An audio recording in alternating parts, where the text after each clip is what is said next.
સૌને નમસ્કાર. આપનું હાર્દિક સ્વાગત છે આપણી ચેનલ નિયરલી ઝીરો ફિઝિક્સની અંદર. આપણે ચેપ્ટર નંબર 1 ને કન્ટિન્યુ કરી રહ્યા છીએ. આજે આપણે જે થિયરી જોવાના છે એ ગોસનો નિયમ છે. ખૂબ જ અગત્યનો છે. બરાબર, આ નિયમ એટલે આપણે એને બરાબર રીતે સમજીશું. ચાલો સ્ટાર્ટ કરીએ આપણે. સૌપ્રથમ તમે આકૃતિ અહીંયા ડ્રો કરી છે, એનું વર્ણન પણ મેં અહીંયા લખ્યું છે કે આકૃતિમાં દર્શાવ્યા મુજબ કેન્દ્ર પર મૂકેલા બિંદુવત વિદ્યુતભાર Q, એટલે કેન્દ્ર ઉપર આપણે એક બિંદુવત વિદ્યુતભાર મૂકવાનો છે Q, એનાથી ઘેરાતા R ત્રિજ્યાનો ગોળો છે. એટલે એક ગોળો મેં કન્સિડર કર્યો છે R ત્રિજ્યા, જેના કેન્દ્ર ઉપર મેં વિદ્યુતભાર મૂકેલો છે Q. ઓકે, હવે શું કરવાનું છે?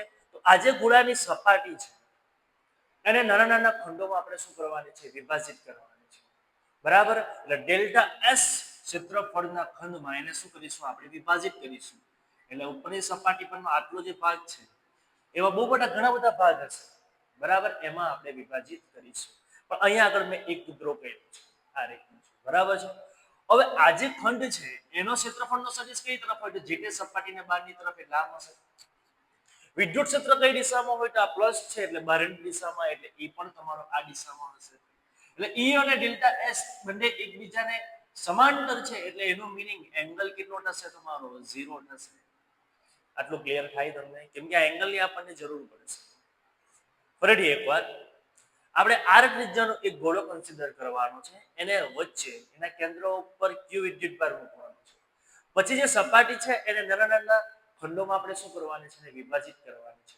ડેલ્ટા S ક્ષેત્રફળના ખંડોમાં એને વિભાજિત કરીશું આપણે. બરાબર, અને વિદ્યુત ક્ષેત્ર કઈ તરફ? બહારની તરફ છે. અહીંયાથી બહાર નીકળશે એટલે આ રીતે એંગલ કેટલો બનશે? 0. એનું વર્ણન અહીંયા લખ્યું છે. બરાબર, ચાલો હવે આપણે શું કરીએ કે અહીંથી વિદ્યુત ક્ષેત્ર રેખાઓ બહાર નીકળે છે એટલે આમાંથી પસાર થશે. એટલે વિદ્યુત ક્ષેત્ર રેખાઓ આ ખંડમાંથી પસાર થતી હોય તો આપણને મળે શું? તો આપણને ખબર છે શું મળશે? તો ફ્લક્સ મળશે. તો આ ફ્લક્સ આપણે પહેલા આટલા ભાગનું ફ્લક્સ શોધી કાઢીએ. પછી શું કરીશું? તો આખી સપાટીમાં કેટલું ફ્લક્સ છે એ શોધીશું. બરાબર, અને ત્યારબાદ આપણે ગોસનો નિયમ લખીશું. ક્લિયર? આટલું આપણે કરવાનું છે. ચાલો ફ્લક્સ શોધીએ આપણે. ડેલ્ટા S ક્ષેત્રફળના ખંડમાંથી પસાર થતું ફ્લક્સ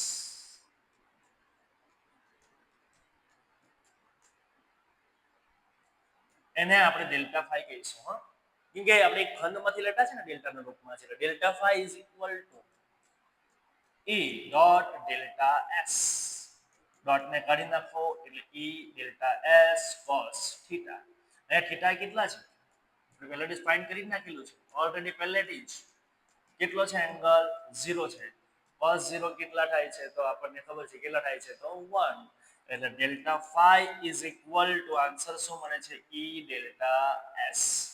આ રીતનો આપણને આન્સર મળે છે. એટલે ડેલ્ટા S ક્ષેત્રફળ ખંડમાંથી પસાર થતો ફ્લક્સ કેટલું છે? તો આટલું છે. એમ આપણને ખબર પડી ગઈ છે. ઓકે, હવે આખામાં કેટલું હશે? કુલ ફ્લક્સ કેટલું હશે? તો બધા જેટલા બી ડેલ્ટા S ક્ષેત્રફળના ખંડ આપણે જે વિચારેલા છે એ બધાનો આપણે શું કરવાનો છે? સરવાળો કરવાનો છે. એટલે આપણે લખીએ છીએ ગોળા દ્વારા ઘેરાતું કુલ વિદ્યુત ફ્લક્સ કેટલું છે એને આપણે ફાઈ કહીશું. ચાલો હવે શું કરવાનું? તો સમેશન, એટલે ડેલ્ટા S જેટલા પણ છે એ બધાનો શું કરવાનો? આપણે સરવાળો કરીશું. ડેલ્ટા S જેટલા પણ છે બધાનો સરવાળો કરીએ એટલે આખું તો એ રીતનું છે. તો phi is equal to summation of delta S. એટલે ડેલ્ટા S તો શું કરવાનો છે? સરવાળો. જવાબ શું મળ્યો છે આપણને? 8 ડેલ્ટા S. એટલે phi is equal to summation delta S. એની કિંમત કેટલી થશે? k. પછી વિદ્યુતભાર કેટલો છે? Q. અંતર કેટલું છે? તો R. એટલે એનો વર્ગ ઇન્ટુ ડેલ્ટા S. હવે આ વસ્તુ તો કેવી છે? અચળ છે. એટલે એ વસ્તુ ક્યાં આવશે? આગળ. માટે phi is equal to kq upon r square. Summation of delta S delta S. આ રીતે લખાય. હવે કોણનો સરવાળો કરવાનો છે? તો ડેલ્ટા S ના બધાનો સરવાળો કરવાનો છે. તો આને હું નામ આપી દઉં. આખાનો સરવાળો કરશો એટલે આપણને એક જવાબ મળવાનો છે કે આખા ગોળાનું શું મળશે આપણને? તો ક્ષેત્રફળ મળશે. એને હું કહી દઈશ S. એટલે phi is equal to kq upon r square. હવે આનો જવાબ શું લખાશે? કે ડેલ્ટા S ના બધાનો સરવાળો એને હું નામ આપી દઉં છું એસ. એસ શું બનશે આપણા માટે? જ્યાં એસ એ ગોળાનું શું થશે? ક્ષેત્રફળ થશે. આખો ગોળો શું થઈ જશે? એમાં કવર થઈ જશે. સમજ પડે છે? આ રીતનું છે. ઓકે, હવે એસ ની કિંમત મૂકી દે, કેમ કે ગોળાનું ક્ષેત્રફળ આપણને ખબર છે કેટલું? 4πr². બસ તો અહીંયા આગળ મૂકી દઈએ છીએ. કેની કિંમત પણ મને ખબર છે, કેની કિંમત પણ હું મૂકી દઉં છું. બરાબર? આ રીતનું છે. માટે phi is equal to k એટલે 1/4πε0. ઉપર શું છે? એટલે q છે. નીચે હજુ r² છે ગુણ્યા s એટલે 4πr². ગોળાનું ક્ષેત્રફળ.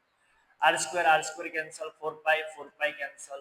તો બચ્યું શું? તો phi is equal to q/ε0. આને જ ગૌસનો નિયમ કહેવામાં આવે છે. બરાબર? હવે એને નિયમને વાક્યના સ્વરૂપે આપણે કેવી રીતે લખીશું? તો લખીએ આપણે. બરાબર? હું પહેલા લખું છું પછી સમજાવું છું. જો કઈ રીતનું છે. કોઈ પણ બંધ પૃષ્ઠ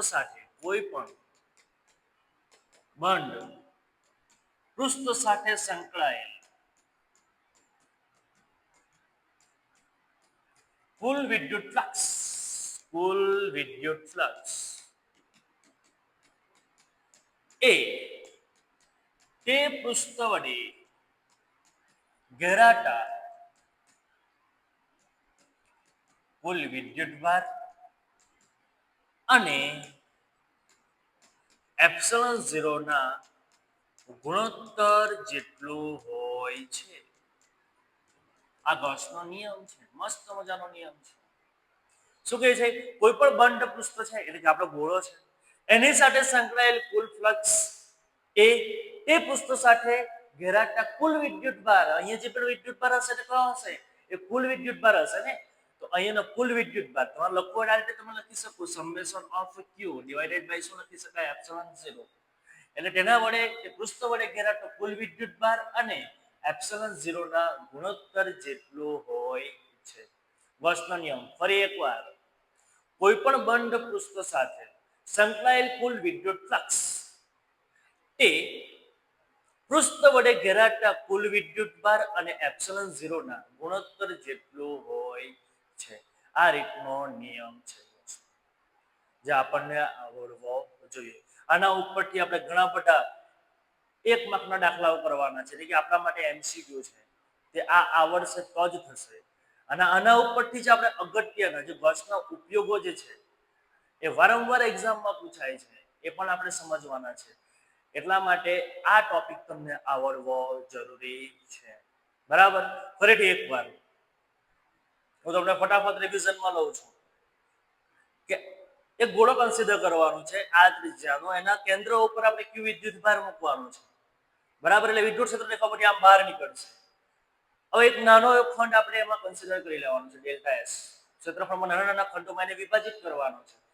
જેવી રીતના વોલીબોલ આવે છે એ રીતે એનો એક ભાગ છે, એવી રીતના આપણે કન્સિડર કરવાનો છે. અહીંયા ગોળ કન્સિડર કરવાનું છે આપણે. ઓકે, ચાલો.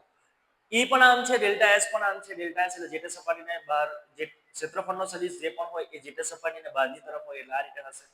એંગલ કેટલો થાય છે? 0 થાય છે. વાક્યના સ્વરૂપમાં તમારે આ રીતે લખી દેવાનું છે. આમાંથી કેટલું ફ્લક્સ પસાર થાય છે? તો આટલું થાય છે. એની ગણતરી મેં કરી છે. કુલ કેટલું થશે? તો બધાનો શું કરવાનો? મારે સરવાળો કરવાનો છે, સમેશન લેવાનું છે. એટલે બધી કેલ્ક્યુલેશન કરીશું. હવે summation of delta S into delta S એટલે ડેલ્ટા એસ ના બધાનો સરવાળો કરીશું એટલે ગોળાનું ક્ષેત્રફળ મળે, એને હું એસ નામ આપું છું. હવે ગોળાનું ક્ષેત્રફળનું મને ઓલરેડી સૂત્ર ખબર જ છે, 4πr². કેની કિંમત મને ખબર છે 1/4πε0. એ મૂકી દઈશું એટલે આપણને ગૌસનો નિયમ મળી જશે કે phi is equal to q/ε0. વાક્ય કેવી રીતનું છે? કોઈ પણ બંધ પૃષ્ઠ સાથે સંકળાયેલ કુલ વિદ્યુત ફ્લક્સ, કોઈ પણ બંધ પૃષ્ઠ સાથે સંકળાયેલ કુલ વિદ્યુત ફ્લક્સ તે બંધ પૃષ્ઠ વડે ઘેરાતા કુલ વિદ્યુતભાર અને ε0 ના ગુણોત્તર જેટલો હોય છે. આ રીતનું છે. મારી સાથે એકવાર બોલો. કોઈ પણ બંધ પૃષ્ઠ સાથે સંકળાયેલ વિદ્યુત ફ્લક્સ અથવા કુલ વિદ્યુત ફ્લક્સ એ તે પૃષ્ઠ વડે ઘેરાતા કુલ વિદ્યુતભાર અને ε0 ના ગુણોત્તર જેટલું હોય છે. ક્લિયર? આજે જે ફ્લક્સ છે એ કોઈ પણ ત્રિજ્યા ઉપર પણ આધાર રાખતો નથી. એ કેટલું ત્રિજ્યા છે એના ઉપર આધાર રાખતો નથી. એટલું થોડું આપણે યાદ રાખવાનું છે. અહીંયા આગળ એ કોઈ પણ ત્રિજ્યા ઉપર આધાર રાખતો નથી, કેમ કે સૂત્રમાં ત્રિજ્યા આવતી જ નથી. ઓકે, આટલી વસ્તુ આપણે થોડી ધ્યાનમાં લેવાની છે.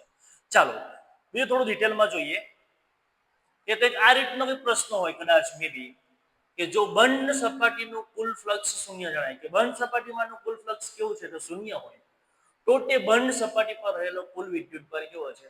શૂન્ય છે. હવે એમાં કુલ વિદ્યુતભાર જો શૂન્ય હોય તો ફ્લક્સ આપણને કંઈ મળવાનું છે નથી. આ વાક્ય આવું છે. આ વાક્યને આપણે સાબિત કરવું હોય તો કઈ રીતના કરી શકીએ? તો પહેલા તો આપણે એક બંધ સપાટી ધારી લઈએ. તો હું બંધ સપાટી તરીકે અહીંયા નળાકારને ધારી લઉં છું, બરાબર?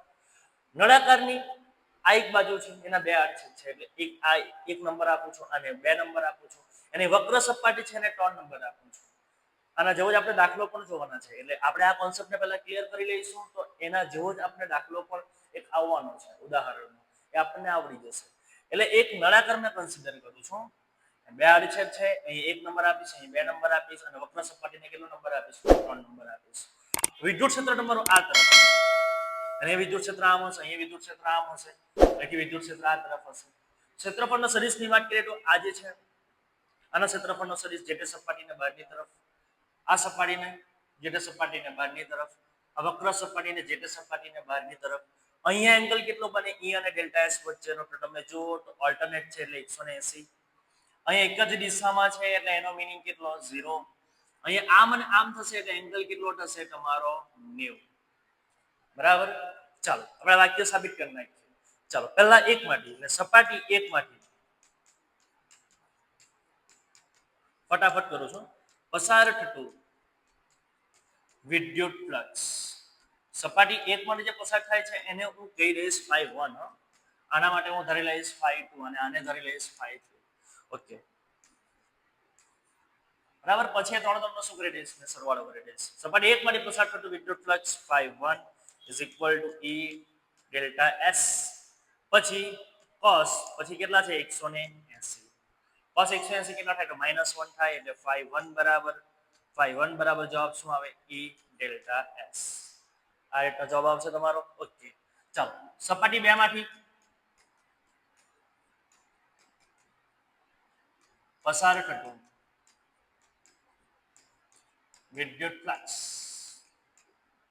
∅2 = E delta S cos angle કેટલો છે? 0. cos 0 કેટલા થાય? 1.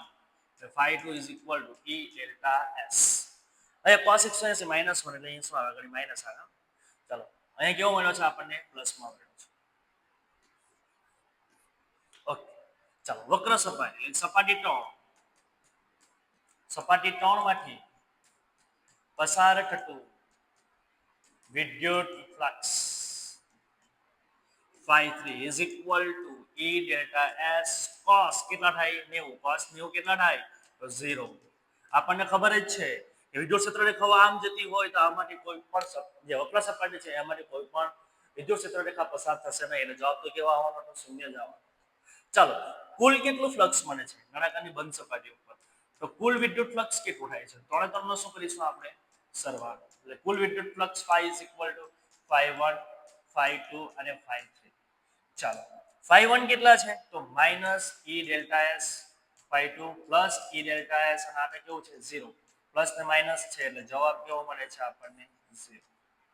એટલે જે આપણે વાક્ય છે ને એની થોડું ધ્યાનમાં લેજો. જો બંધ સપાટીનું કુલ ફ્લક્સ કેવું જણાય છે? તો શૂન્ય. આ શૂન્ય જણાઈ ગયું છે, બરાબર? તો સપાટી પર રહેલા વિદ્યુતભાર આપણે કેવો બતાવવાનો છે? શૂન્ય બતાવવાનો છે. તો શૂન્ય બતાવવું હોય તો ગૌસના નિયમનો ઉપયોગ કરીએ. ગૌસનો નિયમ phi = Q/ε0. ઓકે, phi કેવું મળ્યું છે આપણને? 0. એટલે અહીંયા 0 = Q/ε0. Q ના સૂત્ર કરતા બનાવીએ તો Q = 0 × ε0 એટલે જવાબ શું આવે? 0. એટલે વિદ્યુતભાર પણ તમારો કેવો થશે? 0. થાય ક્લિયર? એટલે જ્યારે તમારું વિદ્યુત ફ્લક્સ શૂન્ય જણાય છે એનો મીનિંગ વિદ્યુતભાર કોઈ પણ ઘેરાતો નથી. થાય છે ક્લિયર? આ રીતનું. એટલે નળાકારની આ બંધ સપાટીમાં કોઈ પણ વિદ્યુતભાર ઘેરાતો નથી. થાય છે ક્લિયર? એટલે ગૌસનો નિયમ છે ને આ એક વાક્ય છે, એને આપણે સાબિત કરવાનું છે. મળીશું બીજા લેક્ચરની અંદર. જો આ થિયરી તમને ના આવડી હોય તો ફરીથી જુઓ, આપણા માટે ઇમ્પોર્ટન્ટ છે. આના પરથી ઘણા બધા આપણે દાખલાઓ પણ કરવાના છે. ઓકે, મળીશું બીજા લેક્ચરમાં. ધન્યવાદ.